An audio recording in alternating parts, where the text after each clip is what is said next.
Hello, everyone. Today is November 19th, 2022. My guest today is Magnus Bollman. Magnus is a global engineering manager in the aquaculture industry. Thanks for coming on the podcast, Magnus. Thanks for having me.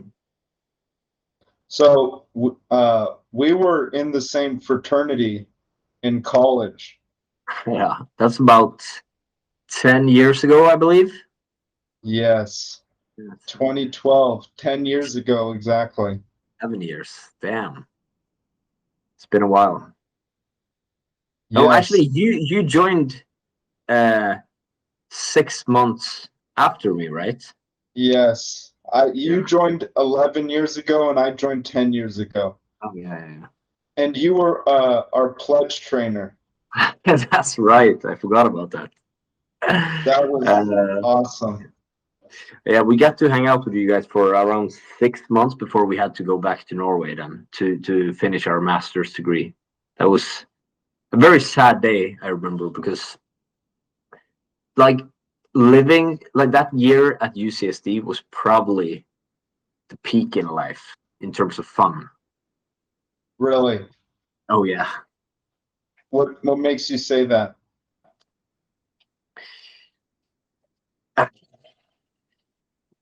It was very different from the Norwegian college.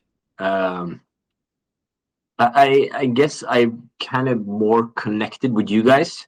We're more similar than the engineering students back in Norway. Probably because there was a variety of students as well. But I loved San Diego. I loved the climate. I loved the food.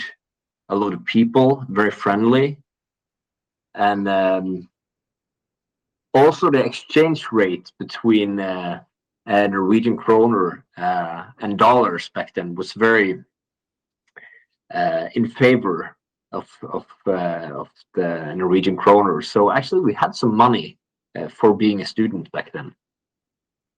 So Wow. me and Hans, my roommate back then, was also part of this fraternity. We had like the days of our lives then. That's awesome. Yeah.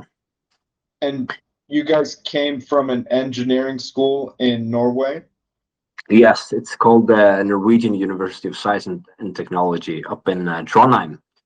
Probably the biggest for engineering studies. So this was a part of a 5-year Master of Science plan, where they kind of encourage you the fourth year to go abroad. And like people in our class went to Singapore, Brazil, Holland, whatever. So it was actually only me and this other guy who went to San Diego. But it was only for a year, and then we had to go back and write our thesis. Wow. And I remember I actually thought about going back to the US a lot of times, but it was kind of hard to. First of all, you need a visa, right? So you had to convince an employer to hire you, I guess, and provide you with a work visa. But then I got a job in Norway and within oil and gas industry as a structural engineer uh, down in another city called Stavanger. And then I worked on a project in London for about 6 months. But then the oil and gas crisis came in 2014, so they had to let a lot of people go. Uh, so when I What's the returned, hmm? what's the oil and gas crisis? What happened? They were cutting costs a lot because this industry goes in cycles. So you have a few of these, and some years it's quite beneficial, and some years they hire or fire people or let them go. So, I mean, when you're a new engineer or you don't have a lot of years of service or seniority, it's kind of easy to let you go. So that happened to me and a lot of coworkers as well. Uh, I think it's been going quite well since then, but this was going on for, I don't know, 2 years. Oil price was dropping a lot, and like the big companies were holding back on their investments. There was no new contracts and so on. Okay. So it's kind of related to the oil prices as well. Okay. And that was in 2014, and you left oil? I started in 2014. I think I worked to the beginning of 2015, I believe. Summer of 2015, yeah. That's when I returned from London. Okay. Yeah. How was London? Quite boring, actually. Really? Yeah. I mean, living abroad, I guess my expectations were quite high due to my experience in San Diego. I mean, if I compare those two adventures, like London was really boring. Maybe it has something to do with I wasn't going to college. I was actually working, but we also lived out kind of outside London in a little suburb called Sutton. So I worked out, then I went to bed for all those months, which went to some social gatherings and stuff. But it's kind of hard to get to know the British people, or I should say, it's way easier to get to know American people. They're more open, more friendly than British people. So it's harder to make friends as well. Okay. Yeah. Americans are pretty open people, especially Californians. Yeah, but I was actually surprised. When I flew to San Diego to go to college there that year, I'd never been to the U.S. So I remember we had a layover in New York. I don't know, maybe I had a few hours at the airport, and I went to this. I don't know. I went to get a sandwich or something, and this guy, like the security guard, he's like, "How you doing today, sir?" And I was like, "Do I know you?" But of course, that's just like a very common way to talk to strangers in America. But I was very surprised by the way you kind of approach people. What is culture like in Norway? Completely different. You don't talk to strangers. I mean, you can, but it's not natural, I would say. If I approach someone at, like, let's say the grocery store or the mall, and I say, "Hey, how are you doing today?" They would be like, "Why are you talking to me?" It's kind of creepy. Wow. And believe me, I kind of hate that about Norway, especially after living in the US, because I kind of feel ashamed that we are that way. But of course, once you get to know people and you approach them the right way, they're quite friendly. Of course, it's way different, but it's that first step. Yeah, I guess you have to work more for it, I guess. Okay. So that's a major difference between Norway and the US. What's another major difference? The weather, obviously, or this. Yeah, well, I mean, if you compare the weather to San Diego, yeah, of course, but it's like, I don't think Norway. I don't know how it is in Alaska, but it's quite cold there as well, right? Yes, it is. Yes. Yeah. So I don't know. During winter, this would probably, like, a cold winter day here would probably be 10-20 degrees Fahrenheit. Okay. So it's not that bad. But this is Bergen, though, and if you go north in Norway, it was minus 30 Celsius. So that's about minus 20, minus 10 Fahrenheit or something. Okay. So it depends on where you are, but it's not that it's that cold, but we have seasons, which is kind of nice. And changing daylight time, changing how much daylight is within the day is kind of extreme. Yeah, I remember when I went to the army, that compulsory year, we have, after we graduate high school, we have compulsory military service here. So you have to go to the army. or Navy or Air Force for 1 year. Now even girls have to. And I went to this place in the middle of nowhere up north, and during winter it was so dark and cold that I heard a rumor once that this base was the base with the most suicides each year back in the day, because I don't know, gets kind of depressed when it's dark all the time. Yes. But what city do you live in? During the army? No, right now. Oh, now I And live right outside Bergen. It's actually where I grew up. you grew up in Bergen? Yeah, or right outside. It's an island outside Bergen. So I finally moved back here after London. So then I had been traveling for 8 years, and then it was good to be home back then. What? So you said you had a compulsory year after high school. What was growing up in Bergen like? Uh, this place where I grew up, it's right outside Bergen. It's a huge island, but it's kind of how should I say? I don't think a lot of people that grows up there go to college or take a higher degree, because I think the island kind of has a bad rep. It's a lot of parties, a lot of fighting, a lot of drinking. Uh, but for my sake, it was quite fun. But yeah, a lot of partying, a lot of fighting, I would say. Really? What Yeah, type of fighting? at parties, drunk. But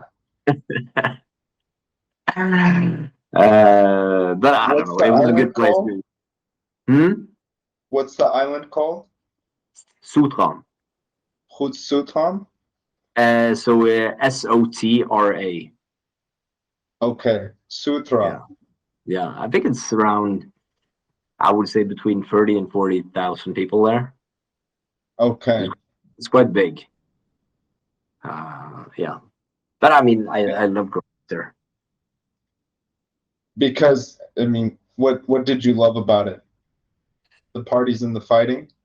That was only at high school though. No, I mean it was a good place. We have I had a lot of good friends. I mean, I'm still in touch with my childhood friends from elementary school, and it's just the people, and we have like forests, and you can go to lakes, go swimming, do all kind of stuff. Snowing during the winter, a lot of good hikes, or not a lot, but a few.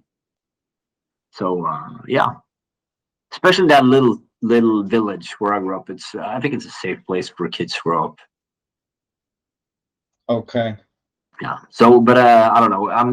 I've thought about buying a house there now, but the traffic out there is just the worst. It's like kind of reminds me of LA traffic. So, but Wow. now they're building a new bridge to this island, 4 lanes. So I think it's going to be complete in 27, I believe. Maybe we'll buy a house at this island then. How many lanes does the bridge there now have? 2. Two? Yeah. Wow. That's So traffic is yeah. terrible. Is Yeah, I there don't know. The engineers that kind of planned that bridge, I don't know.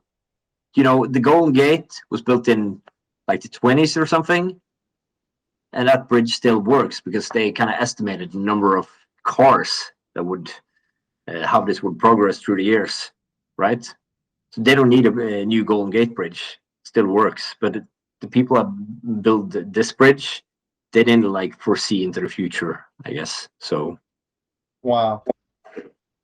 And the Bay Bridge, I don't know, the one between Oakland and San Francisco too is Because there's a few bridges, Golden Gate and then Bay Bridge, and they're Yeah. all very big. But when was the Golden Gate built? Because I think, I don't know, for some reason I think it was like 100 years ago, and it's Yes, I still, think you're right. and they don't need a new bridge. It's not that the Golden Gate is too small now. No, No, so yeah. it's they actually everything in the U.S. was not everything, but a lot of the U.S. was created, everyone's house with the idea that everyone owns a car. So it's almost impossible. So that's why it's like LA, you're not going to be able to live without a car. San Diego, it's not really possible because they had this when they designed the city, they just believed almost everyone would have a car. Yeah, but how do they? So I guess that's a good way to look at it. But how do they kind of foresee how many people will move to that city within the next 50 or 100 years? They probably have some figures to or estimates on that as well. I don't know that, but Yeah. I would guess they do. And America is pretty good with the urban planning and not always, there's a lot of bad stuff, but definitely with the cars. Yeah, but how? Yeah. So I remember when I lived in San Diego, we often went to like LA or Vegas sometimes, but I especially remember LA traffic, which was so bad. I Yes. mean, how do you solve that? I heard Elon Musk had some ideas. Tunnels. Don't you does isn't Norway has a lot of tunnels too. Oh yeah, a lot of tunnels. What do you think about them? No, I mean here is no way to avoid them, right? Because we have so many mountains. If I go to my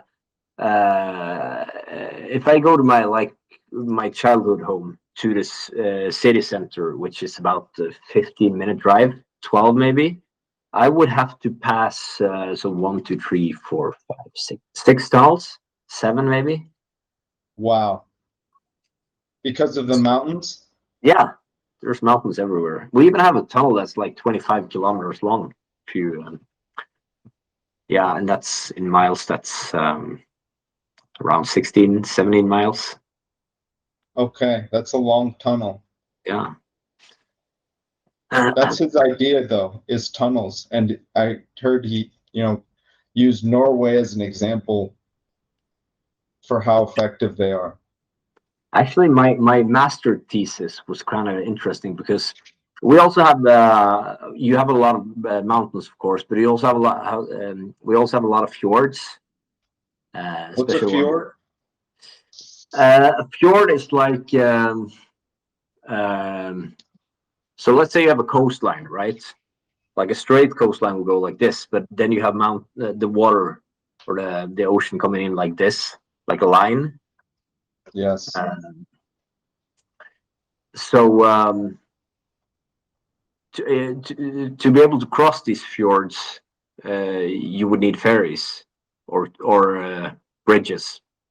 But some of them are quite challenging to cross for bridge because first of all they're very deep, can be over 1,000 meters deep, and they're yeah, it can be quite wide as well. So let's say a few kilometers wide. So how do you build a bridge? How do you like moor the bridge? How do you build a bridge that has such a long span? So my thesis was actually a kind of interesting, like a floating bridge. So you have these pontoons, right? And then you build the bridge superstructure across those pontoons. You lay the superstructure on pontoons. Then you have like a floating bridge. We have a few of them here. Really? How do they work? So imagine like just a big floater, 15, 20 meters in diameter, like a cylinder. And then you have these, like, let's say every 100 meters, 50 meters, and then you just build a bridge that kind of lay on top of them. But of course, you would need some navigation opening for ships to cross, and that's where the challenge usually is. And obviously, you have to moor these pontoons to to the seabed. But the alternative is like huge towers on each side to have like a traditional bridge, but that would be quite expensive. So it's actually cheaper to build a floating bridge for some of these crossings. Are they removable? I think they plan for decommissioning when they engineer these things, but that would be like a one-time only operation. Let's say if they have to be removed. Okay. Or what do you think about like for ships to cross or something? Yes. Yeah, but then you would have like some sort of like I think is it the London Bridge like has an opening like this for ships to cross? One of the bridges in London. I think yes. I'm not sure, but I think so. The one with the Olympic sign in 2012. I remember. Yeah. You have some different options there. For the bridge I was working on, actually had like a submerged tunnel. So like just imagine a huge pipe going under the surface. What's the pipe for? For cars to drive through, like a tunnel. So it would be a huge pipe, like a pipe-shaped tunnel. Yeah, you would have this. You would have like the bridge floating on top of the pontoons, and then you would drive into this pipe submerged, and then the ships can cross above this pipe. So it's actually it hasn't been built yet, and I believe they've done engineering for this for probably 15 years. It's going to be quite expensive. So I'm actually talking about a fjord up north here, 4 hours north. But I think it will be built one day. I don't know when, but these things takes time, especially since it's never been done before. Yes. The environment, Norway is an extreme environment. Oh yeah, it is. I also studied marine engineering, so a lot of my work has been related to like the topic we just talked about right now: bridges, ships, oil platforms. So like everything at sea, basically. You have a civil engineer that kind of analyze forces and buildings, but we do it on like everything in the ocean. What changes when you start engineering in the ocean? Instead of solving for wind loads and earthquake loads, you have to take the current and waves into account. So it's just a different way of calculating those forces. And you have these. Let's say you're going to build a huge oil platform, like out in the North Sea. Of course, this structure needs to hold. I don't know. It depends on what kind of regulations you have to conform to, but the 100-year wave, the 50-year wave. So I mean, it's like the biggest wave that will occur every 100 year. And then you run through like some simulation software, and you get those forces, and then you can start like designing. Okay. No. Creating an oil platform seems really difficult. Trying to what's the word? Just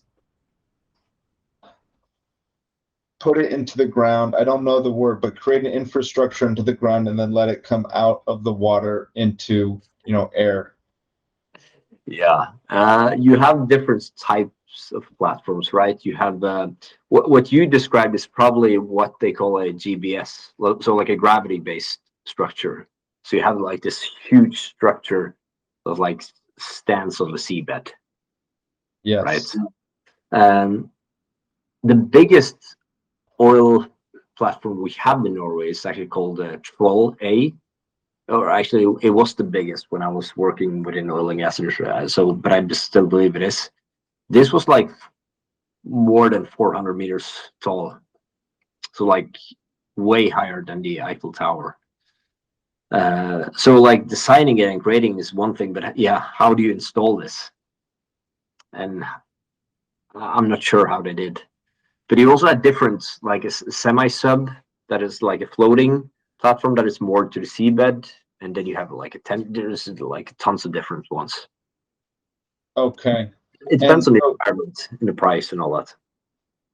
Okay. Different environment, Yeah. different requirements.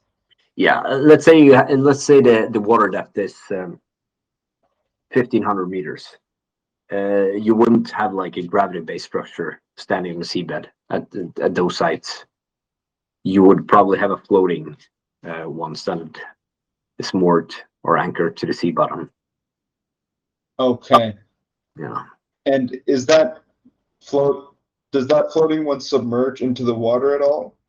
Or is it almost completely floating? No, let's say you have some elements that are submerged, and then you have these vertical pipes, and then you have like this top layer that's over the surface, and then you build housing and accommodation and all that on top of that. Wow. And the men who stay out there, do you ever, when you worked, did you ever stay out on an oil platform? I've never been on an oil platform, but I've been on offshore supply ships. So like these huge ships where we do operations like next to the platforms. But I have some friends that work offshore, and they usually work 14 days on and then 4 weeks off. That's like a typical rotation. So it's kind of like a dream job. Let's say there's a position that they want to like a chef on an oil rig. Like you will have teachers and lawyers and all that stuff applying for that job because first of all, the salary is really high. And on top of that, you have 4 weeks off every 2 weeks on, 4 weeks off. And for those 2 weeks, you work 12-hour shifts. Every day? Yeah, for 2 weeks. Okay. So it's the jobs there are highly attractive. Yes. But when I worked within oil and gas, we were like an offshore supply company called Subsea 7. We're actually, our work was primarily to kind of lay those pipelines along the seabed because obviously you drill for oil and gas, but then you have to transport it somewhere, right? To another location or at shore. So we lay these like kilometers of pipelines along the seabed. That was our mission. Okay. Yeah. What's the difficulties with laying those pipelines? So imagine you have, I'm just going to throw out a number, 25 kilometers of pipe you're going to lay, right? First of all, these are steel pipes. And if you try to bend a steel pipe, the bending radius on that pipe will be quite huge. So you would need a ship with a huge like carousel, right? Or a huge drum where you can like spool this pipe. So then you have to drive the ship and kind of release pipe along the seabed like this. So you need calm weather, of course, and everything needs to be carefully planned. Wow. Let's say you have let's say you've laid 6 kilometers of pipes, and then the weather is coming up, and you have to abort. How do you do that? Well, you cut the pipe, you put on a termination head, and you lower it using a crane, and then you have to wait for, I don't know, 2 days, 5 days, 7 days, and the day rates of these ships are quite huge. I would say, $500,000 a day. So you're losing a lot of money if you're waiting on weather. and let's say the waves pass. I don't know what the limit is. Depends on the ship and all that. But 2 meter waves, you have to abort. So they had their like legal team that were really good at writing these contracts, right? Because you don't want to take any risk when you write these huge contracts. No, because that risk is going to go back on the company if something goes wrong. Yeah, I remember I should say, my previous employer had a project down in Brazil somewhere where 3 or 4 of our vessels were working on that project, and we had to abort. So we had like all of these vessels just laying there waiting on weather, lost a lot of money. So it took years to recover from that. Wow. That's terrible. Yeah. And another interesting thing about this is, let's say you have a pipe, right? And you're going to connect it to another pipe. If there's, if the water is, I would say 220 meters deep or less, they can use divers for this. You don't have to use ROVs, which is like a robot. Divers are way more time efficient, but they're quite expensive. But let's say you're diving at 200 meters. I was on a diving vessel once, and it was actually quite interesting to see, because you have all these divers that are living in these pressure chambers that just like the size of my kitchen, for weeks. And then because you have to compress and increase the pressure kind of slowly, and then you can work down at the seabed 200 meters, and then you have to decompress, which takes a lot of weeks. So I think they were out for 4 weeks just living in this chamber the size of my kitchen. It was really interesting to see. What a job. That sounds crazy. Wait, so they were in the decompressor for 4 weeks or 2 weeks before? 4 weeks. Wow. This before and after? Yeah, the complete operation was 4 weeks. This was in the UK soil, though. This was a project. I don't know the regulations in Norway, but I still believe they would have to be there for many, many weeks. But I remember like talking to them, because you talk through this like through a computer, of course, because you can't open this because the pressure there is quite intense, because it has to simulate the pressure down to 200 meters. And the air they breathe, it's like a mix between like oxygen, nitrogen, helium, and all that. So they were talking like their voice was completely different because they were breathing this strange gas. I don't know if you have this cartoon character who has like this duck. I don't know the English name of him. Daffy Duck? Probably him, yeah. His voice is quite Looney Tunes? Yeah. Yes. They were talking like this for 4 weeks to each other. So I remember talking to them, like, I started laughing. Wait, so you're six people in this chamber and you're talking like this for 4 weeks? How can you work like this? And That's they're like, crazy. you should have seen our salary. That's what they said. That's a good response. Yeah.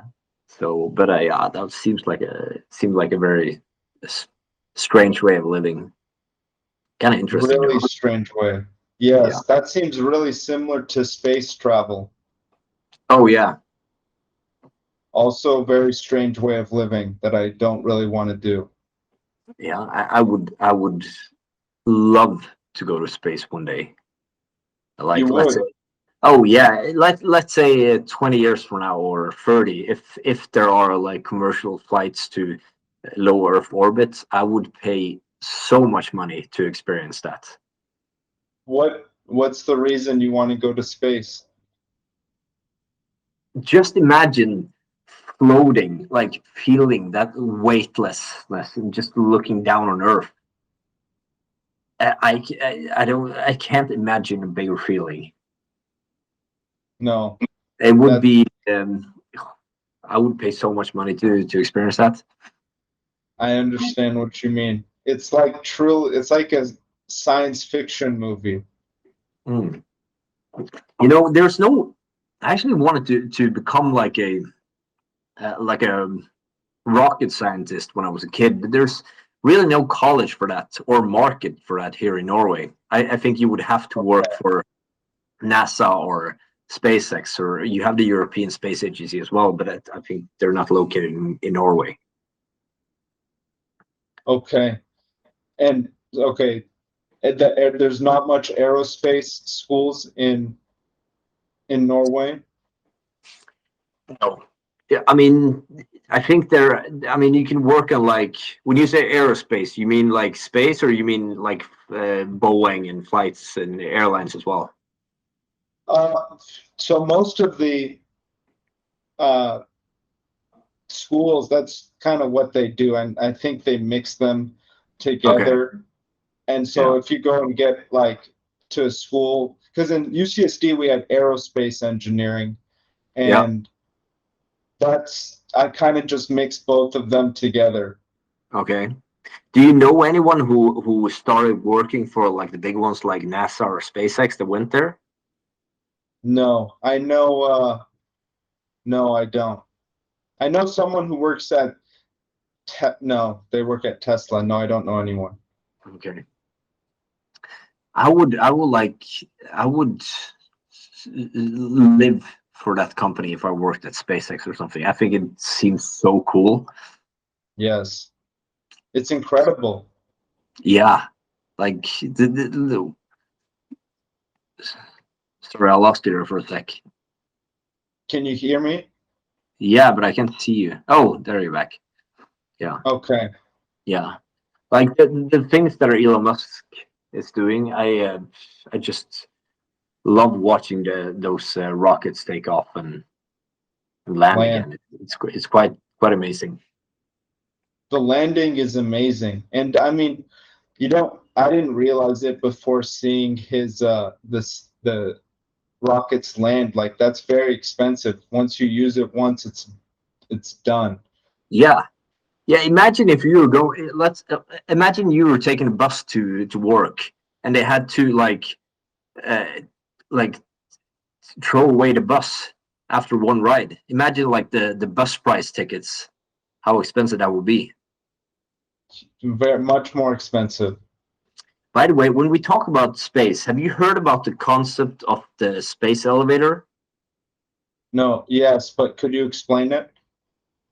Yeah, because I found it very interesting. I read a paper about this. I don't know who came up with the idea, but it was a long time ago. So basically, right, uh, you have a point out in space called geostationary orbit, which is about 36,000 kilometers from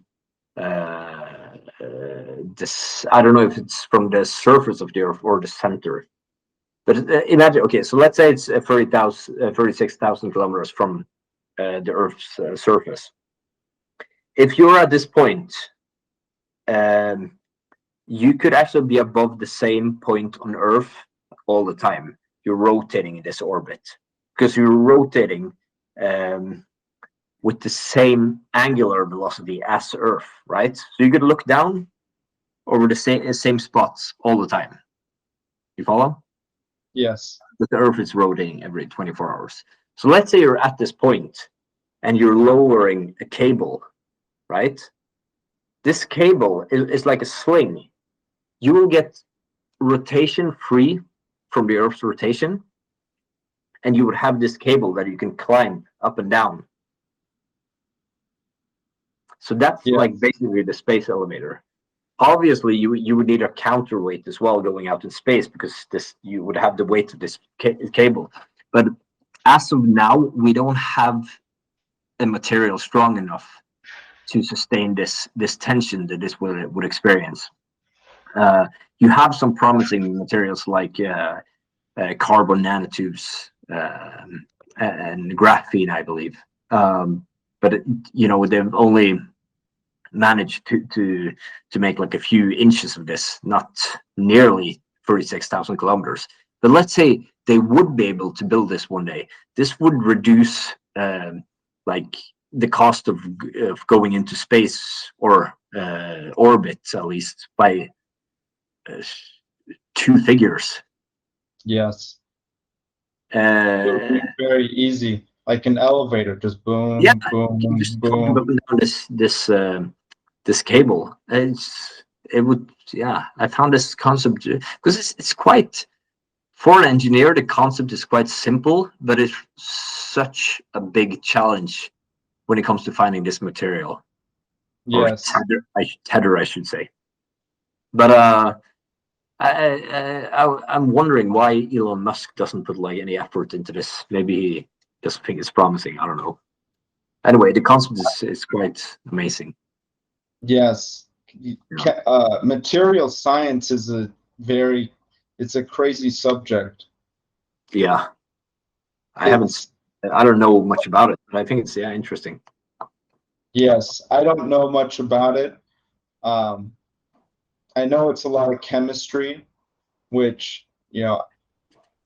just creating a new material, like a nanotube, I can't, how do you get that to scale?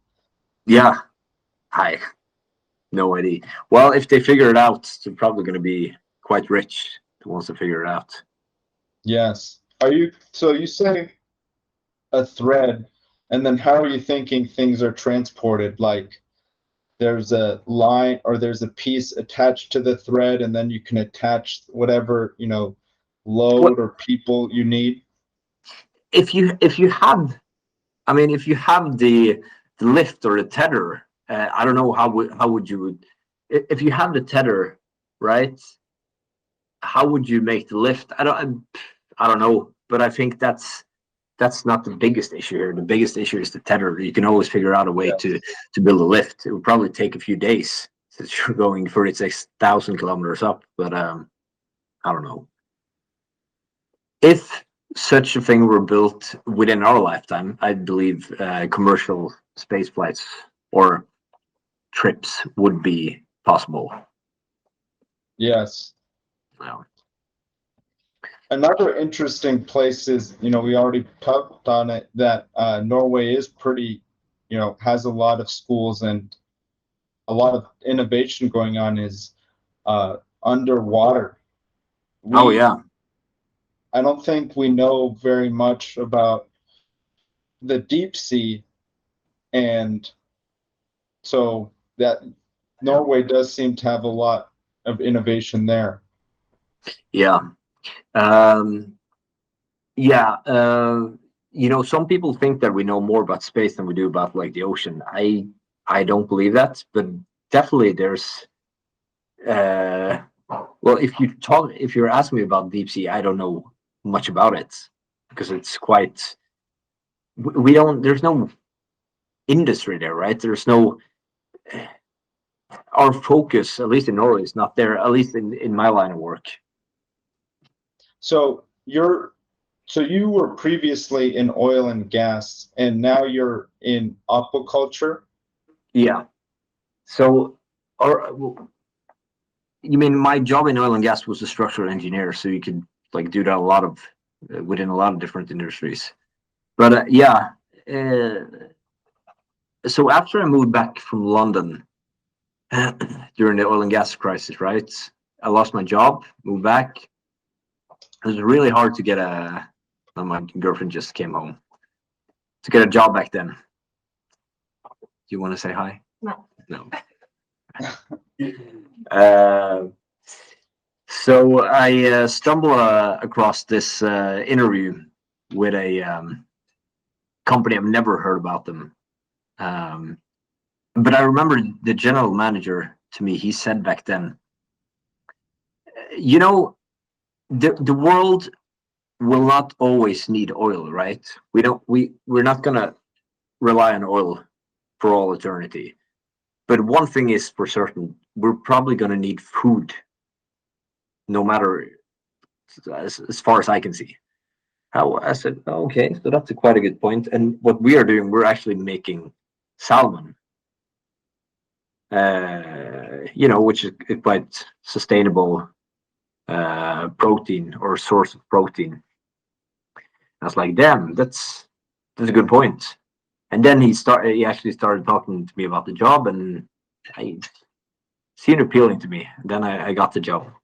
So, do you know anything about fish farming? No. Do you think your listeners do? I think some of them think they do, but really they don't know much. Okay. So the concept, right? You kind of make these small eggs where they hatch. This is on land, right? And once this fish reach 150 gram, you put it out in the sea, in the ocean.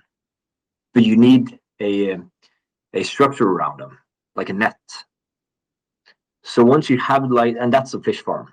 So once you have a fish farm in place, you can grow this fish from 150 gram to 5 kilos, and then you can bring them back to shore to harvest. So that's fish farming. It's within one fish farm can be millions of fish. You can have in one single cage is 200,000. That's the limit. And let's say you have a salmon price of, so in dollars that would be depending on the exchange rate, but let's say $10 each kilo for salmon, and each fish weighs 5 kilos, and you have 200,000 fish in one cage, right? So let's say you have 12 of this in a farm. So it's quite a huge amount of value there. And it takes around 15 to 18 months, like the full grow-out cycle. And my job, or my company, we deliver all this equipment. We deliver the nets, the floating pens, the mooring, the barges, not the food, the fish food, but the farm itself. Okay. And this doesn't only work for salmon, but the reason we do salmon in Norway is so mostly because of the temperature, right? Because it has a very beneficial temperature for salmon, but you could do cod as well, but it's more challenging because the fish itself is more curious. It will, once it sees something irregular, it will start to bite on the net and probably escape. Really? So it's harder. But we have delivered equipment to other countries. The Mediterranean, they do fish farming of brass and bream. We've delivered to China, Japan, Qatar, even. We have offices in Canada, Chile. Yeah. What do they fish in Qatar? Salmon as well.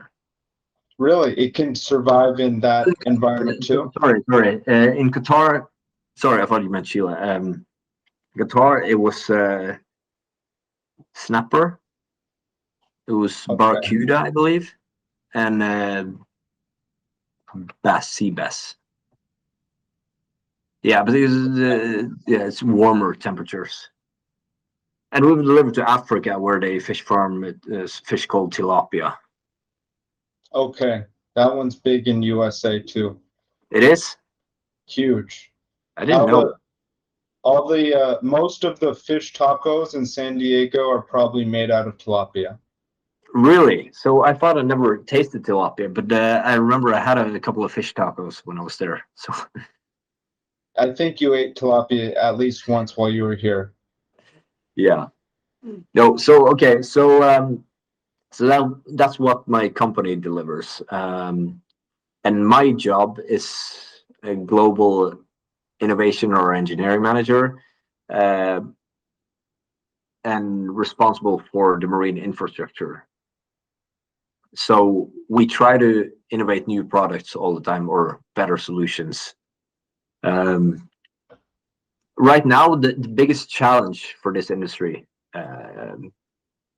I would say the number one is sea lice. So there's like What's this. that? It's Sea lice. lice, yeah. So this lice is attacking the salmon or attaching it to the salmon. And once you reach a certain level, you have to do this de-lice operations, which is huge. I mean, it requires a huge amount of money. It's highly expensive for the fish farmers. And you How do probably you have, do this?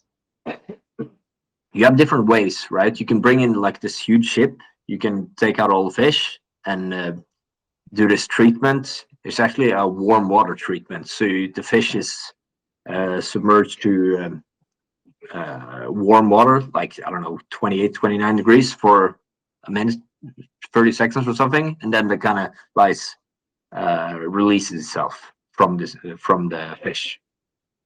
That sounds very expensive.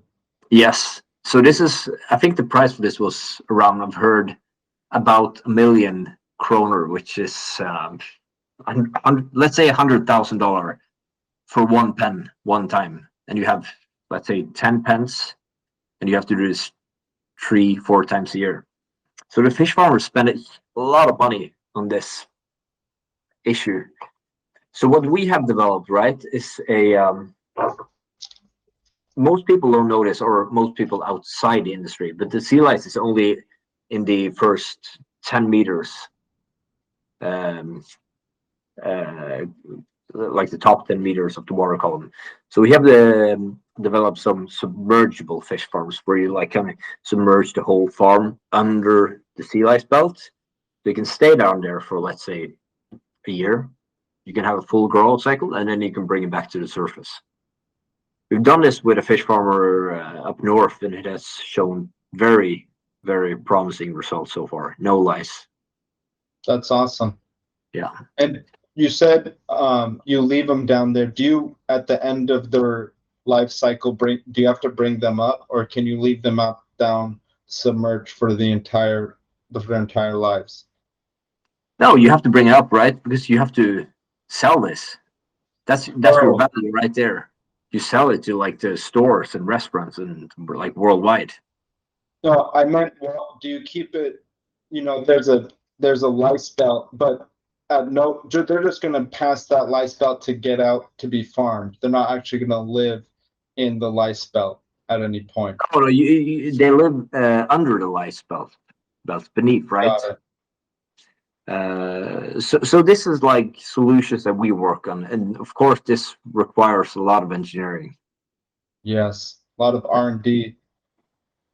Oh yeah, and but that was like the issue in Norway. If you talk to like fish farmers from Chile, they have way different issues. Like the predators such as seals is a very, very demanding issue, because these will bite through the net and go into the net and just eat all the fish they have. So they're watching all their value getting torn apart by seals. What is the net made out of? The most common thing is nylon. Okay. It's cheap, it's recyclable, but you can also have a little bit more expensive variant called Dyneema. In Chile, they have some HDPE polyester. They also have this very rigid net, like made of plastic. But it depends on what you're willing to pay. In Chile, they need more security for their fish. Yeah, because in Chile they have like these the primary net, and then they have this like outside nets, which is very expensive and quite stiff for sea lions. And Norway doesn't need that. No, not really. We have our own problems. And of course, now there's like imagine if you have 200,000 fish in this one pen, and they're taking a shit every day, right? So you can imagine what the seabed looks like underneath. It's quite bad for the environment. But we're working on solutions to solve this issue as well. To have like this a way to extract it. What have you heard? Would you consider a moving farm?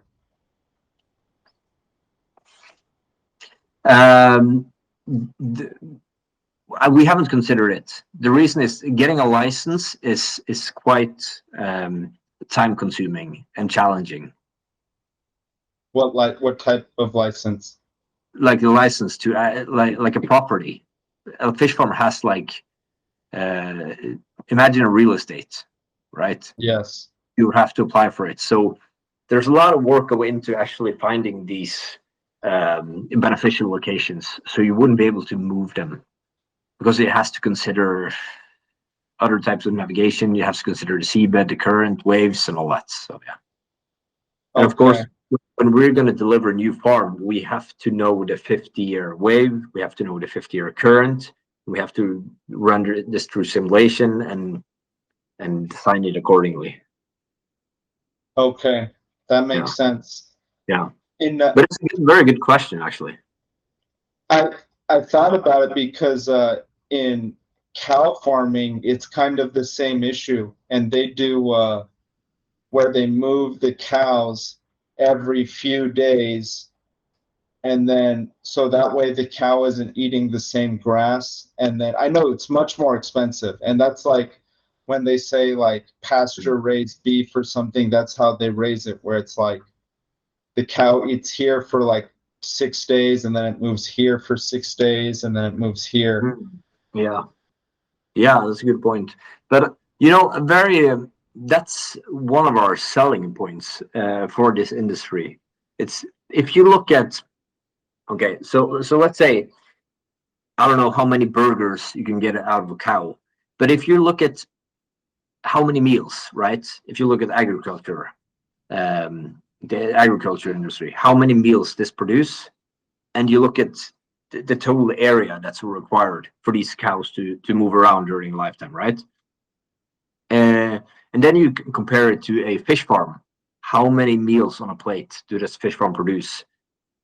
And you will see that it's very area effective because you get so many meals on this very tiny location. That's a fish farm compared to like this huge space for agriculture production. Do you know the difference, or like if it's like, you get like for 20 times less space, you get the same amount of meals? I knew the difference once, but I don't have those figures in my head. But it was more than 20 times, I can assure you. Okay. Wow. That's what go. And also the feed, something called I think it is called the feed conversion ratio. It's how much if you look at cows, right? If you give this cow 8 kilos of food, it will turn into 1 kilo of meat, cow meat, right? So it's the 8-to-1 ratio, which is not very good. And if you look at chicken, that's probably one to I would say 2-to-1 or 4-to-1. But for salmon, it's 1-to-1. Really? Yeah. So I think if you look at creating a source of protein, salmon is a very sustainable food production. And delicious. And delicious, right? That's another point because it's the best tasting fish, in my opinion. I think so too. I think I don't like tilapia. No, and they say that tastes like chicken and it's very easy to like. I don't know. I mean, I guess I know some people don't like salmon, but I grew up on salmon, and I think you grew up on salmon. Yeah. I love salmon. Have you had the Norwegian salmon? Many times. Yo, do you like it? Yeah. Yes. It's I think that's the one that most like Trader Joe's here sells Norwegian salmon, and Costco sells Norwegian. It's Atlantic salmon. I don't know if it's Norwegian, but there's Norwegian salmon here. Atlantic salmon. That's the name of the salmon we make. Yes, Salmon. Yeah. I like I'm sorry, I like Atlantic salmon more than I do Alaskan salmon. Alaskan salmon, have you had Alaskan salmon? I don't know. I don't think so actually. It's very strong. It's a very strong taste, and it's if I understand when people say they don't like that, but the Atlantic is delicious. Okay. No, I've never had it. You'll have to Uh, try next time you're in the US. Another thing we are actually very good at here is gin. Do you drink Really? gin? No, Uh, but what is Norway makes gin? oh yeah, we have this distillery right here in Bergen actually, just a few minutes drive from my house. It's a guy. He's made. It's called Bareksten. Uh, he entered the world championship in gin, and he won. So the number one gin in the world. It's a black bottle. It's called Bareksten. It is so good. People that even don't like gin, they love this. Really? It's Yeah, called Borkson? Bareksten. It's like a black Okay. label. It's very cool. He actually entered a tournament in London. I believe this was last year or beginning of this year, where he won like the number one liquor, like overall, beat every cognac, whiskey, vodka, everything. Wow. Is he a new distillery? I rather new, yeah. It hasn't been around for a long time, like Hendrix gin and all that. But I've tried it quite a few, and this is the best one. Very nice. Gin and salmon. There you have the right mix. There you have the right mix. That's a good Saturday night. That's a very good Saturday night, especially a summer day. If you're out, let's say you're out on the ocean, like out on a boat or something. Summer day in Bergen, where it's, I would say, around 70, 80 degrees, and you enjoy some salmon or oysters next to a gin tonic. That's the perfect day. Very nice. Yeah. And wow. What do you, I mean, is winter, do you drink beer or do you not drink gin in the winter? Oh yeah, I can drink it like all the time, but yeah, usually beer. But Oh, I don't know. There's something about gin tonic in the sun. But of course, it will work during winter as well. But winter, we usually don't, or we go up to like my family and a lot of other families. We have these cabins an hour or two from here. So we go up in the mountains and do some skiing. Skiing is very popular here. very nice. Are you going to go skiing soon? Or do Uh, you wait till winter? yeah, yeah. Well, it hasn't. It's no snow yet. I don't think Really? no. I think Wow. this is actually the coldest day we've had this year, or uh, I would say this winter or fall, which is it's around 30 degrees here now, Fahrenheit, of Okay. course. Yeah, but skiing season starts at, I don't know, December until March, I would say. Okay. Yeah, Very but nice. I was very surprised. The last time I met you, we were actually skiing in California, right? Mammoth In June. No, in June. July. It was Yeah, July actually. sorry, I need to get No, my you're right. yeah. And I was actually very surprised. The snow was very different there. what way? More Not as good, slush, I guess. more slushy. Yes. And it's, that's a bad time of year too. But I'm guessing Norway just has better, less slushy snow. Oh yeah, but yeah. But anyway, I would maybe it was because we were actually in the middle of the summer as well. Sorry, hold on. Just have to plug in my charger. So we'll see No, there. go for it.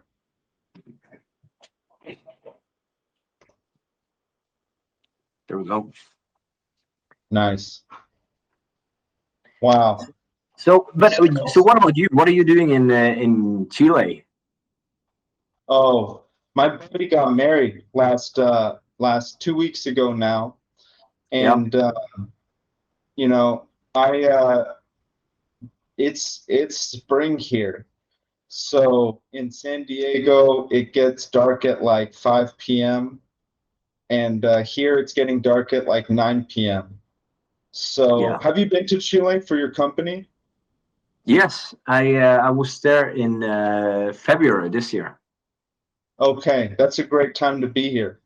Yeah, it was. The- I was in Puerto Montt. For It's very south. yeah. We have a layover in Santiago, I believe.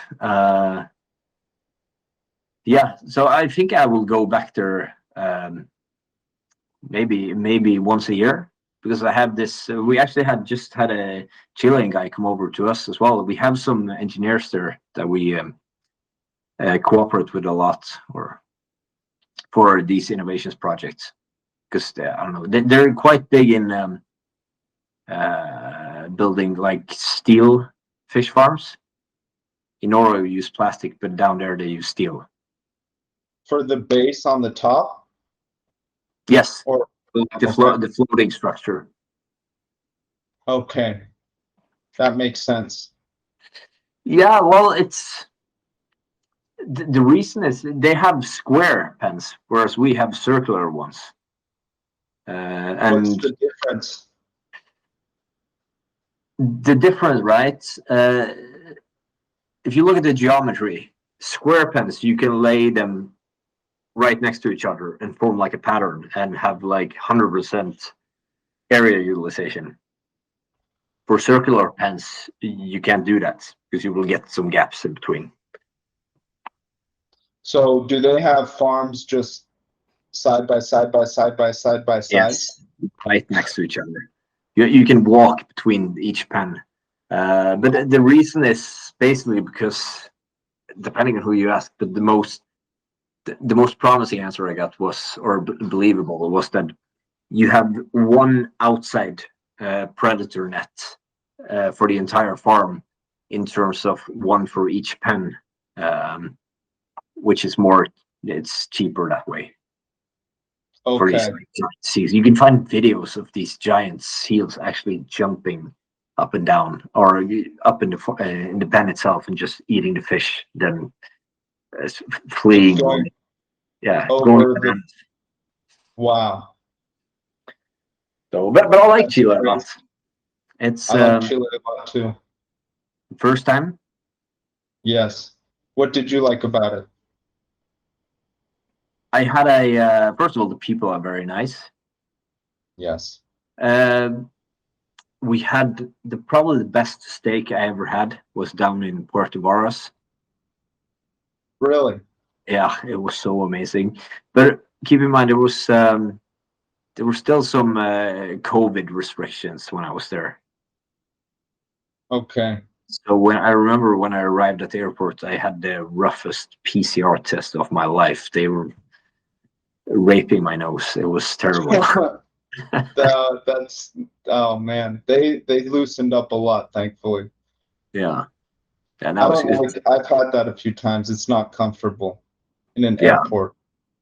How is the US? Is like it's all the way back to normal now, right? Yes, it is. And that was a big difference between the states too. I mean, California, we were on lockdown until maybe August 2021, but then Texas was off lockdown in April of 2020. And Yeah. states, there were all, in the middle central were also not really locked up. So it was mixed. Is that so? Why is that? Is that based on like if it's Democratic or Republican or governors or?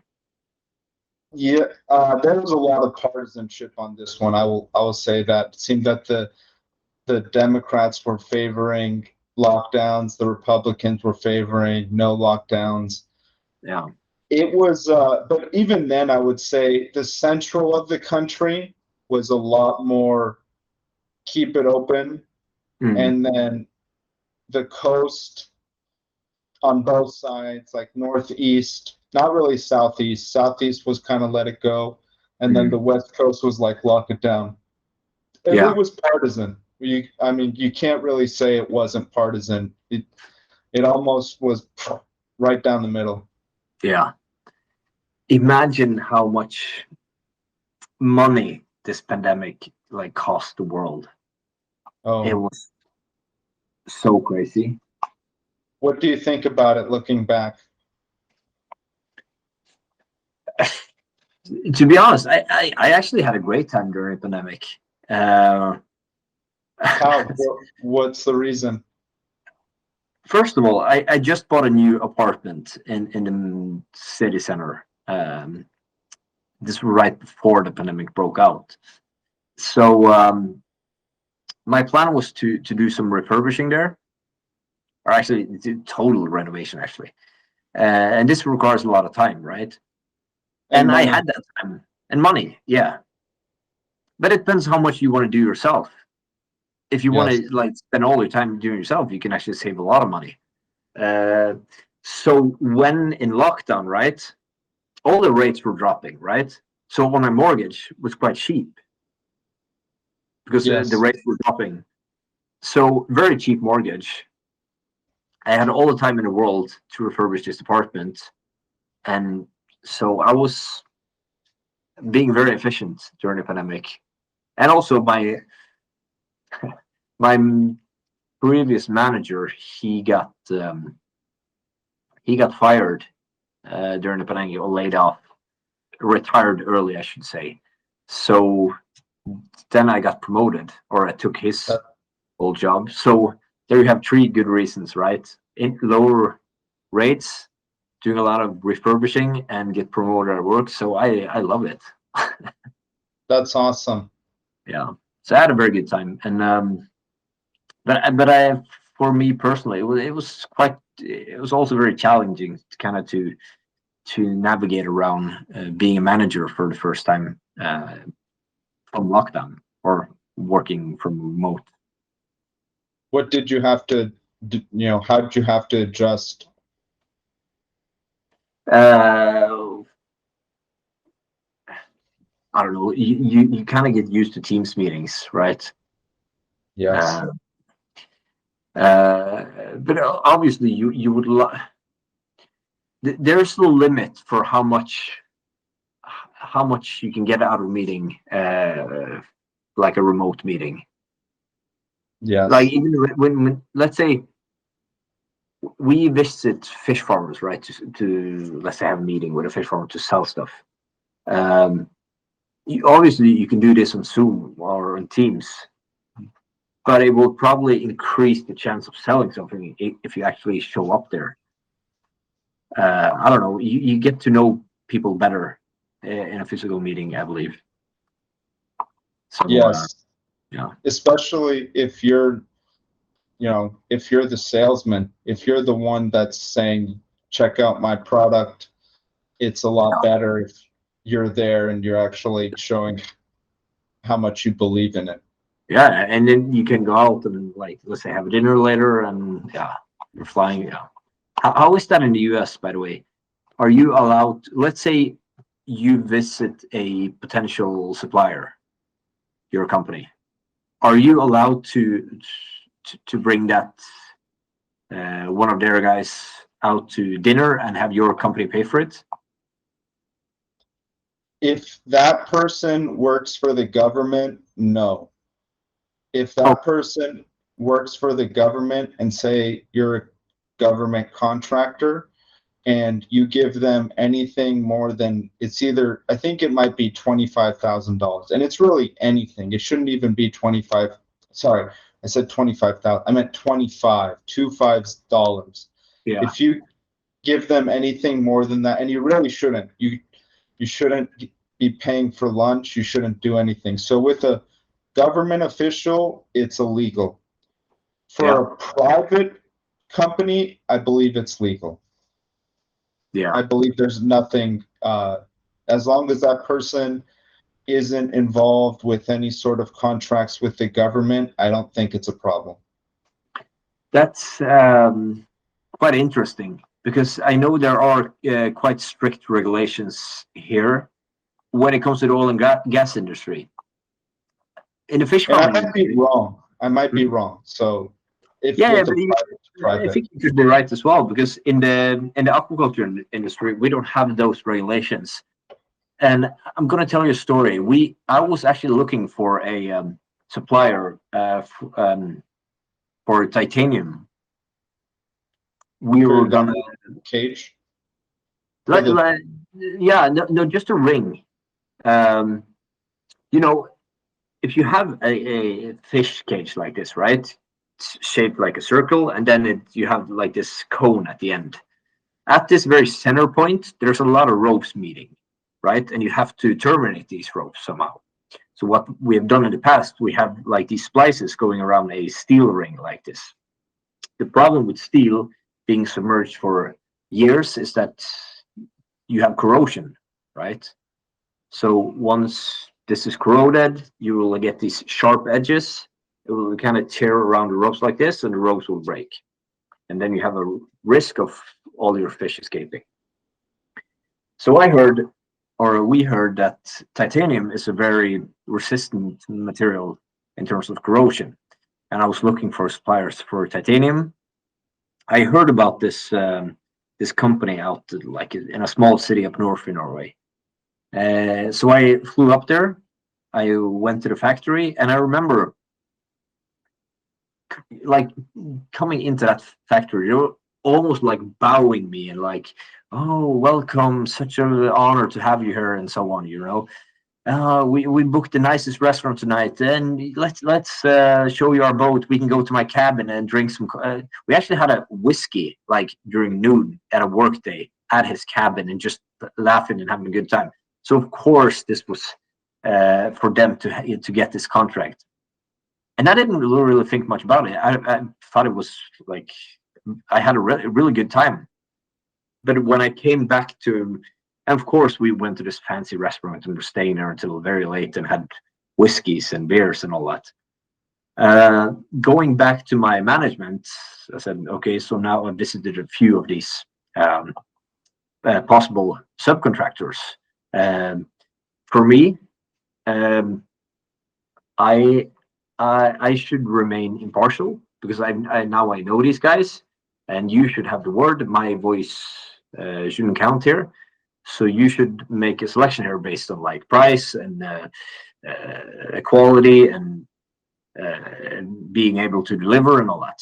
So they did. They made a good uh, like legal vote, or the way you should do it, like a very quantitative, if I should say. And of course, the party that won was not this company up north. So when we got back to them and told them they lost, he got so fucking mad at me. And he was starting wow. around these long emails, being very, how can you do this? And we did that, and we did that, and we were showing you such a good time. And like, okay, so now I understand why there's rules for this. Yes. Wow, Yeah. that's uncomfortable Yeah. when he emails you. Yeah, but I mean, it was quite uncomfortable as well, but it's also a good experience. Or for me, it was an eye opener. I understand why they have these regulations. Yes. I mean, they're very important. You want the best quality for, I mean, yeah, they're very important. Yeah. So, Magnus, we've spoken about Norway and marine engineering and various other things. Are there any last words you'd like to leave the audience? No, really, just thanks for having me. It was very fun to just talk about random stuff without like a plan. Just being able and talk to you, Elise. I love what you're doing, and I want you to keep up the good work. It seems like you have some very interesting characters on, and yeah, just keep what you do. Keep doing what you're doing, and I'm very fun experience for me to be on. Very fun experience for me too. Yeah. My guest today has been Magnus Bollman. Thanks for coming on the podcast, Magnus. Thanks. All right.